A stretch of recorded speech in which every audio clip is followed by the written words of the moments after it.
कहाँ बिस्मिल्लाहिर्रहमानिर्रहीम। ये आज का जो आर्टिकल है वो इंटरफेरेंस इन थिन फिल्म्स है।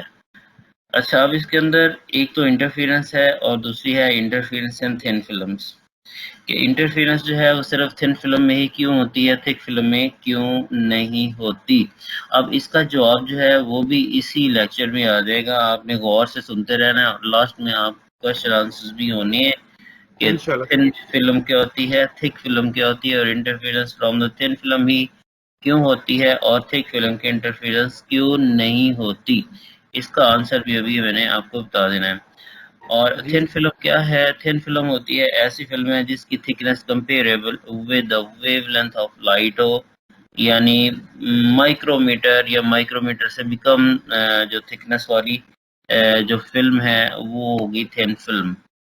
आप इसको यूं समझ लें कि आप यूं समझें कि एक ग्लास है, विंडो पैन है, ठीक है। उस पैन के ऊपर आप पानी जो है वो फेंक देते हैं, तो पानी की लेयर जो विंडो पैन के ऊपर बन रही है, या आपकी गाड़ी है, गाड़ी की विंडशील्ड है और वहाँ पे आपने पानी गिरा दिया उसको सफाई करने के लिए, तो वो जो पानी की लेयर उसके ऊपर बनेगी ना, वो थिन फिल्म होगी। या फिर आप सोप बबल्स हैं, सोप बबल्स की जो फिल्म बन रही है उसकी जो थिकनेस है वो माइक्रोन में होती है और वो भी थिन फिल्म कहलाती है। तो कभी आपने देखा हो कि बच्चे जो है वो बनाते हैं, सोप बबल्स बनाते हैं और वो बहुत ज़्यादा कलरफुल नज़र आती हैं। तो क्यों नज़र आते हैं, उसकी जो रीज़न है वो है इंटरफेरेंस इन थिन फिल्म। तो लाइट जो रिफ्लेक्ट होती है वो थिन फिल्म की टॉप सरफेस से होगी और थिन फिल्म की बॉटम सरफेस से होगी। दोनों रेज जब चलेंगी एक मीडियम के अंदर तो वो कोहेरेंट होंगी और किसी एंगल के ऊपर एक कलर की कंस्ट्रक्टिव इंटरफेरेंस आ रही होगी और वो कलर हमें नजर आ रहा होगा, रेड या ग्रीन या ब्लू या कोई। इसी तरह अगर पानी के ऊपर कोई ऑयल गिरा हुआ है तो धूप पड़ रही है, तो धूप में वो जो ऑयल है वो बहुत ही कलरफुल नज़र आएगा। और उसकी रीज़न क्या है? उसकी रीज़न भी फिर इंटरफेरेंस इन थिन फिल्म है। वो जो ऑयल फिल्म है पानी के ऊपर गिरी हुई है वो एग्जाम्पल है थिन फिल्म की। और इसी तरह सूरज की जो रोशनी है उस थिन फिल्म से, थिन फिल्म की टॉप सरफेस से और उस थिन फिल्म की बॉटम सरफेस से रिफ्लेक्ट होके हम तक पहुंचेगी, तो इंटरफेरेंस जो है वो नजर आएगी किसी एक पॉइंट पर। इन कंस्ट्रक्टिव इंटरफेरेंस के जो कंडीशंस हैं वो फुलफिल हो रही होंगी तो वो कलर हमें नजर आएगा। कहीं पे हमें वो थिन फिल्म जो है वो ब्लैक भी नजर आ रही होगी, तो वहां पर ऐसा हो रहा होगा कि सारे के सारे जो कलर्स हैं उनकी डिस्ट्रक्टिव इंटरफेरेंस हो रही होती है और वहां पर वो ब्लैक कलर नजर आता है। इसी तरह ये तीसरी एग्जांपल जो है वो मैंने आपको बता दी कि सम टाइम ऐसा होता है कि किसी ग्लास के ऊपर जो है वो थिन फिल्म होती है और वो जो है ग्लास आपको बहुत ज्यादा कलर्ड नजर आ रहा होता है। This is due to interference of thin film. इसको समझने के लिए एक एग्जांपल दी हुई है जनाब, आप देखें एक फिल्म है यहाँ पे दी हुई है और ये फिल्म जो है वो थिन फिल्म है। एक मोनोक्रोमेटिक लाइट, यहाँ पर कोई मोनोक्रोमेटिक लाइट सोर्स पड़ा हुआ है, जैसे आप कहते हैं कि कोई येलो लाइट है, तो यहाँ पर येलो लाइट है, मोनोक्रोमेटिक लाइट है जो यहाँ पे पड़ी हुई है और लाइट जो है वो फॉल कर रही है इस फिल्म के ऊपर। और ये जो फिल्म है इसकी थिकनेस जो है वो ली गई है स्मॉल टी। आपको पता है जैसे एक लाइट जो है वो किसी इंटरफेस के ऊपर पड़ती है तो वो पार्शियली रिफ्लेक्ट होती है। ये देखिए एक पार्ट इसका रिफ्लेक्ट होके आई के अंदर एंटर हो रहा है और दूसरा पार्ट इसका जो है वो रिफ्रैक्ट हो गया है, मीडियम के अंदर चला गया और फिर अगला इंटरफेस आ गया है। इसी तरह अगले इंटरफेस के ऊपर एक पार्ट इसका जो है वो रिफ्रैक्ट हो जाएगा, अगले मीडियम में चला जाएगा और एक पार्ट जो है वो रिफ्लेक्ट हो जाएगा। और इसी तरह फिर देखें यहाँ पर एक इंटरफेस आ रहा है, ये इंटरफेस है, जब इसके साथ टकराएगी एक पार्ट इसका दूसरे मीडियम में चला जाएगा और एक पार्ट इसका इसी मीडियम में वापस आ जाएगा। ये जो एक्स्ट्रा रिफ्रैक्शंस हो रही हैं, रिफ्लेक्शंस हो रही हैं, इनको फिगर में नहीं दिखाया गया, सिर्फ वो फिगर के अंदर सिर्फ वो रेस दिखाई गई हैं जो इंटरफेरेंस पैटर्न प्रोड्यूस कर रही हैं आईज के अंदर।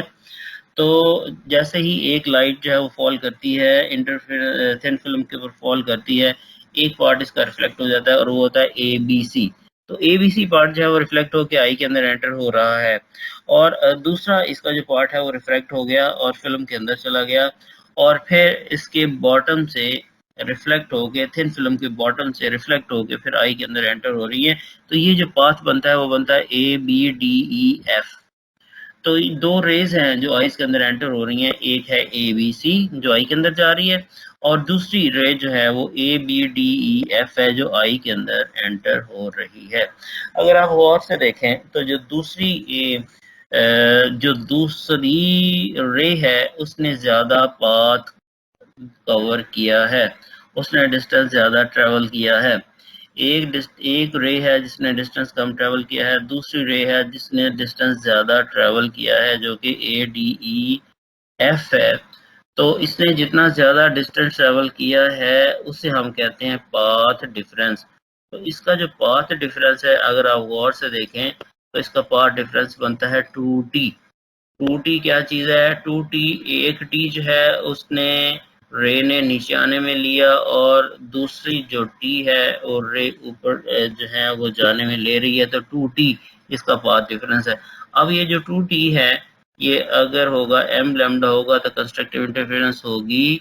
शर्त ये है कि ये दोनों रेज, ये वाली जो दोनों रेज है रिफ्लेक्टेड रेज है, ये इन फेज होंगी। अगर ये दोनों रेज इन फेज होंगी तो 2t is equal to m lambda condition होगी फॉर कंस्ट्रक्टिव इंटरफेरेंस। और अगर इन दोनों रेज के दरमियान फेज डिफरेंस क्रिएट हो जाता है पाई का या फिर 180 डिग्री का, तो फिर आई के अंदर डिस्ट्रक्टिव इंटरफेरेंस होगी। आपको पता है आई के अंदर लेंस है और लेंस जो है वो फोकस कर रहा है रेज को रेटिना के ऊपर, और पी पॉइंट पर इसका इमेज बन रहा है। अब दो चीजें हैं जो पी पॉइंट के ऊपर बताएंगी कि कंस्ट्रक्टिव इंटरफेरेंस है या डिस्ट्रक्टिव इंटरफेरेंस है। एक तो पाथ डिफरेंस है जैसे आपको मैंने बताया, और दूसरा इंपॉर्टेंट चीज है फेज डिफरेंस, और फेज डिफरेंस को हम फाई के साथ डिनोट करते हैं। दूसरी चीज है फाई। एक पाथ डिफरेंस है और एक फेज डिफरेंस है। तो पाथ डिफरेंस जो है वो 2t है, m लैम्डा होगा तो कंस्ट्रक्टिव इंटरफेरेंस के लिए, अगर फाई जो है वो 0 है तो, और 2t is equal to m plus half lambda होगा डिस्ट्रक्टिव इंटरफेरेंस के लिए अगर फाई जो है वो 0 होगा, और इसी तरह रिवर्स है। अच्छा, पाथ डिफरेंस का तो हमने काफी डिस्कस कर लिया है कि पाथ डिफरेंस होता है वो होता है, ठीक है। अब अगर हम फेज की बात करें ना, फेज की कि फेज कैसे चेंज होता है, तो ये आपने याद रखना है, आगे जाके भी आ रहा है कि जब लाइट रिफ्लेक्ट होती है तो उसका फेज चेंज हो सकता है सिर्फ एक सूरत में कि अगर रिफ्लेक्शन हो फ्रॉम द डेंसर मीडियम। अगर reflection from the denser medium होगी तो फेज चेंज होगा। क्रेस्ट है तो ट्रफ में चेंज हो जाएगा, ट्रफ है तो फिर वो क्रेस्ट में चेंज हो जाएगा। और अगर उसकी रिफ्लेक्शन हो रही है फ्रॉम द रेयर मीडियम तो कोई फेज चेंज नहीं होगा। और अगर लाइट रिफ्रैक्ट कर रही है यानी ट्रांसमिट कर रही है तब भी फेज चेंज नहीं होगा। फेज चेंज सिर्फ एक सूरत में होगा कि when the reflection is from the denser medium. जब डेंसर मीडियम से रिफ्लेक्शन होगी तो फेज चेंज होगा। फेज चेंज होने का मतलब है क्रस्ट जो है वो ट्रफ में चेंज जाएगा, ट्रफ जो है वो क्रस्ट में चेंज हो जाएगा। ये चीजें याद रखिएगा। आगे हम चलते हैं। यहाँ पे देखें, यहाँ पे एक एक्सपेरिमेंट किया जा रहा है। दो माइक्रोस्कोपिक ग्लास प्लेट्स हैं, जो ये देखें, एक माइक्रोस्कोपिक ग्लास प्लेट ये है और एक ये माइक्रोस्कोपिक ग्लास प्लेट्स हैं। दो माइक्रोस्कोपिक ग्लास प्लेट्स हैं, ये ग्लास स्ट्रिप्स हैं। आप यूँ समझें कि ये ग्लास स्ट्रिप्स है वो मेडिकल वाली बायोलॉजी वाली, जिसमें सैंपल्स के स्पेसिमेन लेते हैं, या यूँ कहें कि ब्लड टेस्ट करते हैं। तो एक ग्लास स्ट्रिप है जिसके ऊपर वो ब्लड टेस्ट वगैरह करते हैं, ब्लड उसके ऊपर जो है वो लगा देते हैं और उसको टेस्टिंग के लिए भेज देते हैं। तो ये समझे दो ग्लास स्ट्रिप्स हैं जो माइक्रो जो जो मिलीमीटर में हैं, यानी कि थिक थिक फिल्म्स हैं, थिक फिल्म्स बनी है। तो दो ग्लास प्लेट्स हैं जो थिक फिल्म बन रही हैं, और दोनों ग्लास प्लेट्स को एक पॉइंट पर कांटेक्ट कर दिया है, एक तरफ से जोड़ दिया गया और दूसरी तरफ एक पीस ऑफ पेपर जो है वो बीच में रख दिया है। तो आप देखें तो बीच में जो एयर है एक एयर वेज बन रहा है। इस केस में जो एयर वेज है वो थिन फिल्म है, और ये कहीं माइक्रोमीटर या उससे भी कम थिकनेस के अंदर होगा। और दूसरी ग्लास प्लेट्स है, तो ग्लास प्लेट्स हैं वो थिक फिल्म्स हैं, और जो एयर वेज बन रहा है ये थिन फिल्म्स हैं। ओके, अब देखें यहाँ पर एक इंसिडेंट रे है जो कि मोनोक्रोमेटिक लाइट है जो इसके ऊपर फॉल कर रही है, ठीक है। एक इसकी देखिए यहाँ पर भी रिफ्लेक्शन हो रही है और रिफ्रैक्शन भी हो रही है। इसी तरह ये दूसरा पॉइंट आ गया, यहाँ भी रिफ्लेक्शन हो रही है। इस तरह ये तीसरा पॉइंट है, यहाँ भी ये देखें रिफ्लेक्शन तो दिखाई हुई है, रिफ्रैक्शन नहीं दिखाई हुई। और यहाँ पर देखें ये चौथा पॉइंट है, यहाँ उसने रिफ्रैक्शन दिखा दी और रिफ्लेक्शन जो है वो नहीं दिखाई। ये पांचवा पॉइंट है जो इंटरफेस है, और यहाँ पर उसने रिफ्रैक्शन दिखा दी और रिफ्लेक्शन नहीं दिखाई। तो जो ज़रूरी हैं रिफ्लेक्शन या रिफ्रैक्शन सिर्फ वही दिखाई हुई हैं, बाकी नहीं दिखाई हुई। जब भी लाइट इंटरफेस के साथ टकराती है तो पार्शली रिफ्लेक्ट होती है और पार्शली रिफ्रैक्ट होती है। जो थिक फिल्म है जैसे ग्लास प्लेट्स हैं, इनकी इंटरफेरेंस पैटर्न नहीं बनता। ये मैं आपको आगे चल के बताऊंगा कि क्यों नहीं बनता। सिर्फ इंटरफेरेंस पैटर्न बनेगा थिन फिल्म से, और यहाँ जो हमारे पास थिन फिल्म मौजूद है वो है एयर वेज। अब एयर वेज का एक टॉप सरफेस है और एयर वेज की एक बॉटम सरफेस है। अब आप ये देखें, ये एयर वेज है और एयर वेज की ये टॉप सरफेस है। एक रिफ्लेक्शन यहाँ से हो रही है और ये एयर वेज का बॉटम सरफेस है और एक रिफ्लेक्शन है वो यहाँ पर हो रही है। ये पहली रिफ्लेक्शन हो रही है यहाँ पर एक पॉइंट पर, और ये दूसरा पॉइंट है, इस पर दूसरी रिफ्लेक्शन होगी। तो देखें एक रे इसके अंदर ज़्यादा डिस्टेंस ट्रेवल कर रही है और एक रे इसमें डिस्टेंस कम ट्रेवल कर रही है, तो इसका जो पाथ डिफरेंस है वो भी उतना ही है, और वो है जी कितना, वो है जी 2t। और 2t cos थीटा भी हो सकता है, 2t is equal to m lambda भी हो सकता है, और 2t m plus half lambda भी हो सकता है। अच्छा, इसकी जो रिफ्लेक्शन हो रही है टॉप से, अगर आप गौर से देखें तो जो टॉप है .1 है, पहले ग्लास में आ रही थी, एयर मीडियम के साथ टकरा गई। इसका मतलब है कि पहले की जो रिफ्लेक्शन हो रही है वो हो रही है फ्रॉम द रेयर मीडियम, ठीक है। इसका मतलब है कि अगर कोई क्रस्ट था, क्रस्ट अप्रोच कर रहा था, तो .1 के ऊपर जब उसने रिफ्लेक्शन की तो पहली जो रिफ्लेक्शन है वो रेयर मीडियम से है, लिहाजा क्रस्ट जो है वो क्रस्ट ही वापस जाएगा। ये देखिए क्रस्ट ही वापस जाएगा। आगे क्रस्ट है वो क्रस्ट आगे चला जाएगा, ट्रेवल कर जाएगा, ट्रांसमिट हो जाएगा, क्योंकि रिफ्रैक्शन के दौरान या ट्रांसमिशन के दौरान फेज चेंज नहीं होता। फिर .2 के ऊपर आ जाए, ये जो रिफ्लेक्शन है ये है जी फ्रॉम द डेंसर मीडियम। क्यों डेंसर मीडियम है? क्योंकि ये एयर वेज है, एयर वेज है वो रेयर है, उसके बाद ग्लास है, ग्लास जो है वो डेंसर है। एयर वेज का जो रिफ्लेक्टिव इंडेक्स है वो 1 है, ग्लास का 1.5 है, तो इसकी जो रिफ्लेक्शन .2 पर हो रही है वो हो रही है reflection from the denser medium. अब क्या होगा, अब इसका फेज चेंज हो जाएगा। फेज क्या था, पहले था क्रेस्ट, अभी किसमें कन्वर्ट हो जाएगा, ट्रफ में। इसी तरह ये जो ट्रफ है अब वो ग्लास मीडियम में टफ जाएगा, वही टफ जो है आगे ट्रांसमिट हो गए तो एयर में जाएगा। तो एक का जो है वो क्रेस्ट है और एक का ट्रफ है, तो ये दोनों वेव्स हैं जो दोनों रेज जो आइस के अंदर एंटर हो रही हैं आउट ऑफ फेज हैं। तो अगर इसका पाथ डिफरेंस जो है 2t is equal to m lambda होगा और ये दोनों आउट ऑफ फेज हैं, तो आई के अंदर क्या बनना चाहिए, डार्क बैंड बनना चाहिए।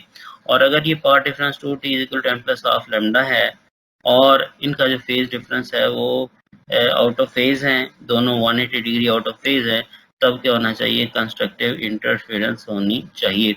अब ये क्वेश्चन इसके अंदर रह गया है कि ये इसका जो पॉइंट ऑफ कांटेक्ट है, ये वाला जो पॉइंट ऑफ कांटेक्ट है, ये यहाँ पे जो इंटरफेरेंस है का जो फ्रिंज है वो डार्क होगा या ब्राइट होगा। क्योंकि ये एयर वेज है, पॉइंट ऑफ कांटेक्ट के ऊपर इसकी जो थिकनेस है वो 0 है, और जैसे हम मार्जिन की तरफ आते हैं इसकी थिकनेस है वो इंक्रीज करती जा रही है। तो इसका जो पैटर्न बनेगा वो बिल्कुल ऐसे बनेगा जैसे फिगर के अंदर दिखाया जा रहा है। सेंटर के अंदर डार्क होगा, फिर डार्क और ब्राइट बैंड जो है वो बनेंगे। अब सवाल ये है कि क्या पॉइंट ऑफ कांटेक्ट के ऊपर जो बैंड बन रहा है वो ब्राइट बन रहा है या डार्क बन रहा है? तो इसका जवाब मैंने आपको दे दिया हुआ है कि पॉइंट ऑफ कांटेक्ट के ऊपर जो है वो डार्क बैंड बनता है, और उसकी वजह क्या है, उसकी वजह है कि यहाँ पर पाथ डिफरेंस 0 है, प्लेट्स आपस में मिली हुई हैं, पाथ डिफरेंस 0 है, लेकिन फेज डिफरेंस जो है वो 180 डिग्री है। अगर पाथ डिफरेंस 0 हो, 0 लैम्डा हो और फेज डिफरेंस 180 डिग्री हो, तो डिस्ट्रक्टिव इंटरफेरेंस और ये होती है, और उसके नतीजे में जो सेंट्रल स्पॉट है वो बनेगा डार्क। फिर डार्क और ब्राइट बैंड बनेंगे, ये इसका आंसर आएगा। अच्छा, एक तो इंटरफेरेंस पैटर्न बनेगा आई के अंदर, और ये जो इंटरफेरेंस पैटर्न है ये आई के अंदर बन रहा है, और ये ऑब्जर्वर जो है इस इंटरफेरेंस को पैटर्न को इस तरह देख रहा है।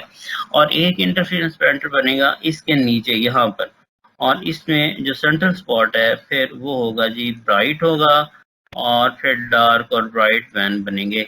अब ये दूसरा जो इंटरफेरेंस पैटर्न है ये रिफ्रैक्शन की वजह से बना है। ये जो ऊपर वाला आपने फिगर में देखा है ये रिफ्लेक्शन की वजह से इंटरफेरेंस पैटर्न बना है, और इसके नीचे बनेगा रिफ्रैक्शन की वजह से, और उसका सेंट्रल स्पॉट जो है वो ब्राइट होगा।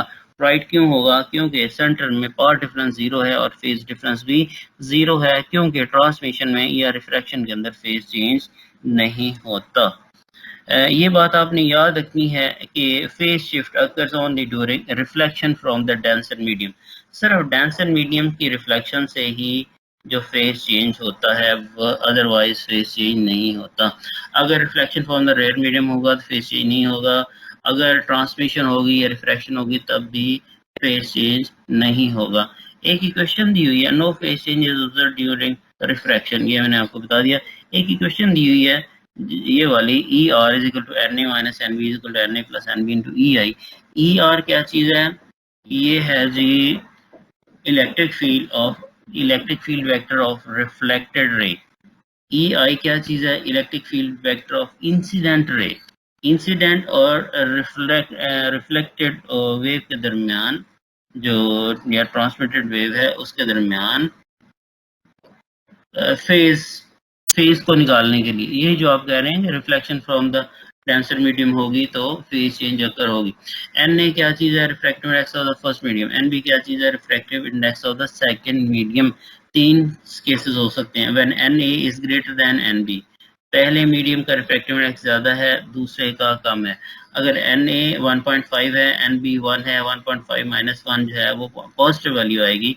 जब पॉजिटिव वैल्यू आएगी तो ई आर और ई आई का जो साइन है वो सेम रहेगा। और फिर ये रिफ्लेक्शन कहाँ से हो रही है? ये फिर रिफ्लेक्शन हो रही है फ्रॉम द रेयर मीडियम।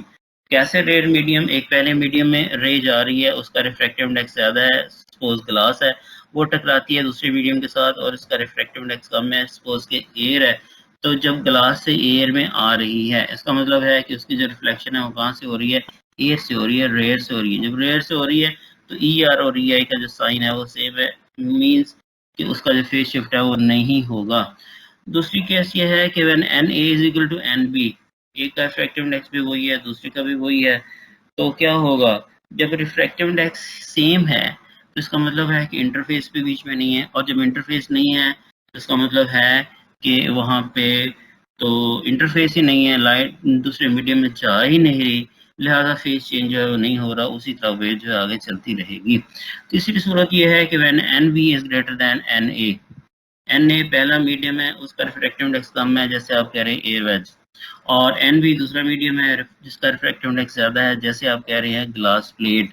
तो जब लाइट जो है वो एयर वेज से ग्लास प्लेट के इंटरफेस के साथ टकराती है तो क्या होगा? एन ए की वैल्यू कम है, एन बी की वैल्यू ज्यादा है। अगर आप डिफरेंस ले लेंगे तो नेगेटिव आंसर आएगा। नेगेटिव आंसर का मतलब है कि उसका जो फेज है वो चेंज हो रहा है। तो कहने का ये मतलब है कि phase shift occurs only during reflection from the denser medium. ये आपने याद रखनी है बात। इसी को दोबारा यहाँ पे फिर स्ट्रेंथन किया गया है, तीन केस दिए गए हैं, मटीरियल ए है और मटीरियल बी है, और एक दो तीन तीन केसेस हैं। पहले केस में वो बता रहा है कि N A is greater than N B, पहले मटीरियल का रिफ्रैक्टिव इंडेक्स ज्यादा है दूसरे से, दूसरे में कह रहा है कि एन ए एन बी के बराबर है, और तीसरी केस में कह रहा है कि N A is less than N B. अच्छा, एक एरोस नजर आ रहे हैं, पहले फिगर के ऊपर अगर गौर से देखें तो एरोस नजर आ रहे हैं, एक इंसिडेंट रे है। जब वो इंटरफेस के साथ टकराती है तो एक पार्ट उसका रिफ्लेक्ट हो गया और एक पार्ट उसका ट्रांसमिट हो गया। ठीक है, रिफ्लेक्शन और ट्रांसमिशन नजर आ रही है। अच्छा, एक तो उसने एरो दिखाए हुए हैं और दूसरा उसने वेव भी दिखाई हुई है कि वेव क्रेस्ट अप्रोच कर रहा है तो क्रेस्ट में चेंज हो रहा है, क्रेस्ट अप्रोच कर रहा है तो ट्रफ पे भी चेंज हो रहा है, ये भी उसने दिखाया हुआ है। तो पहले केस में जब एन ए एन बी से बड़ा है, यानी जो रे है वो ग्लास मीडियम में जाएगी और एयर वेज के टॉप सरफेस से एज से मीट करेगी, तो क्या होगा? एक अगर क्रेस्ट अप्रोच कर रहा है, ई है जी reflection from the rare medium तक क्रस्ट ही वापस आएगा इस मीडियम के अंदर, और वही क्रस्ट आगे जो है वो ट्रेवल कर जाएगा। दोनों मीडियम की वेवलेंथ के अंदर फर्क होगा क्योंकि रिफ्रैक्टिव इंडेक्स दोनों का डिफरेंट है। और नीचे भी देखें, एक मैकेनिकल वेव की एग्जांपल दी हुई है। अगर एक स्वेलिंग जो है वो ट्रेवल कर रही है इंटरफेस की तरफ, और ये इंटरफेस के साथ टकराएगी, एक पार्ट इसका जो है वो रिफ्लेक्ट हो जाएगा इसी मीडियम में, और एक पार्ट इसका जो है वो ट्रांसमिट हो जाएगा अगले मीडियम में। क्योंकि ये टकरा रही है एक रेयर मीडियम के साथ, तो जो क्रेस्ट अप्रोच कर रहा था इसी तरह क्रेस्ट वापस आ जाएगा, जो स्वेलिंग अप्रोच कर रही थी उस वही स्वेलिंग जो है उसी तरह वापस चली जाएगी, एक पार्ट, और एक पार्ट जो आगे ट्रांसमिट हो जाएगा। दूसरे केस में उसने कहा G N A N B के बराबर है, तो इंटरफेस तो है ही नहीं, लिहाजा यहाँ पर रिफ्लेक्शन की और फेस चेंज होने की ज़रूरत नहीं है। एक रे जो आ रही थी वो सीधी चलती जा रही है, और जो वेव है वो उसी तरह ट्रेवल करती जा रही है। और नीचे भी देखें, नीचे भी ऐसे ही जब इंटरफेस कोई नहीं है तो एक स्वेलिंग है वो सीधी आगे चलती जाएगी और इसमें रिफ्लेक्शन नहीं होगी। तीसरे केस के अंदर पहले का रिफ्रैक्टिव इंडेक्स कम है और दूसरे का ज़्यादा है, यूँ समझे कि लाइट रेज जो है वो एयर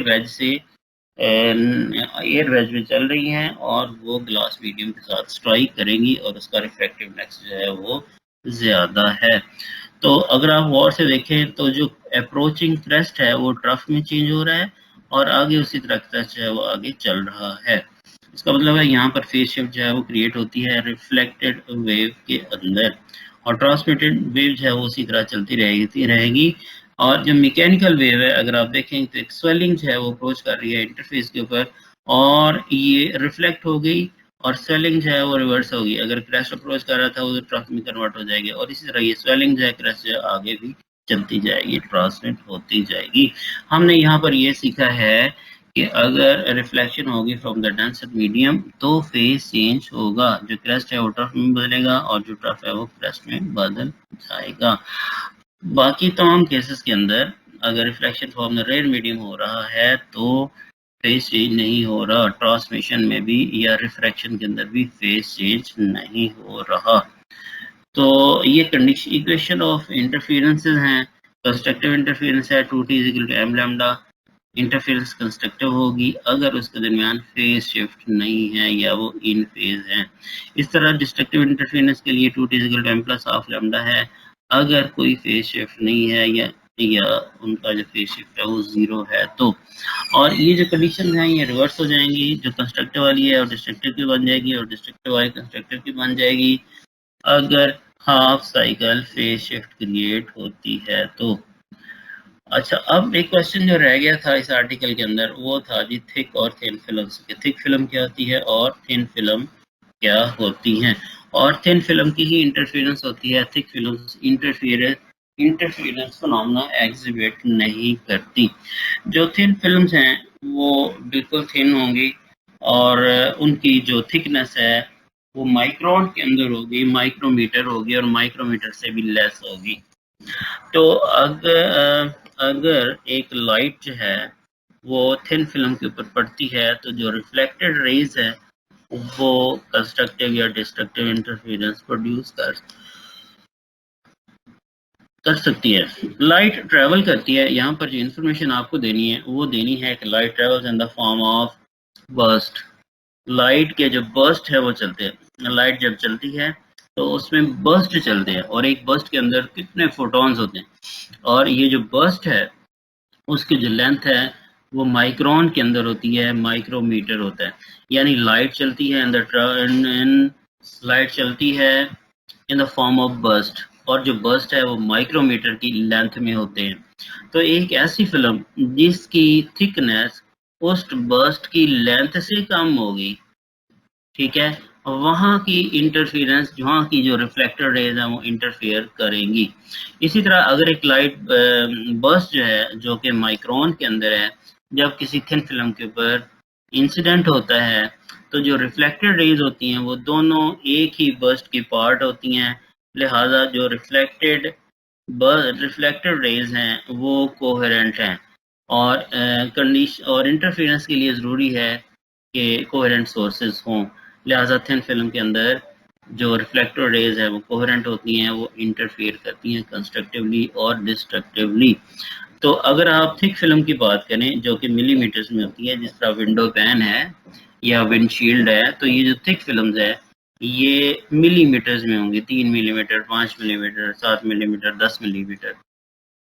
तो जब एक लाइट का बर्स्ट अप्रोच करता है टॉप सरफेस को, तो टॉप सरफेस से वहां पर लाइट रिफ्लेक्ट हो जाती है, रिफ्लेक्ट भी हो जाती है। तो जो रिफ्लेक्टेड रेज हैं फिर वो एक बर्स्ट का पार्ट नहीं होते। कहने का ये मतलब है कि थिक फिल्म में जो रिफ्लेक्टेड रेज हैं वो कोहेरेंट नहीं होती, इनकोहेरेंट होती हैं, क्योंकि both rays are not part of the same light burst. लिहाजा जब रेज कोहेरेंट ही नहीं होनी तो वहां पर इंटरफेरेंस पैटर्न नहीं बन सकता। ये आपने एग्जांपल्स हैं जो खुद करनी है। चौथी एग्जांपल है और पांचवी और छठी है, तीनों एग्जांपल्स आपने खुद करनी है। एग्जांपल एक ही है, सिर्फ उसमें मीडियम चेंज करके, तो वो आपको जो है वो प्रैक्टिस करवा रहा है इन्हीं फार्मूलों को लगाने का।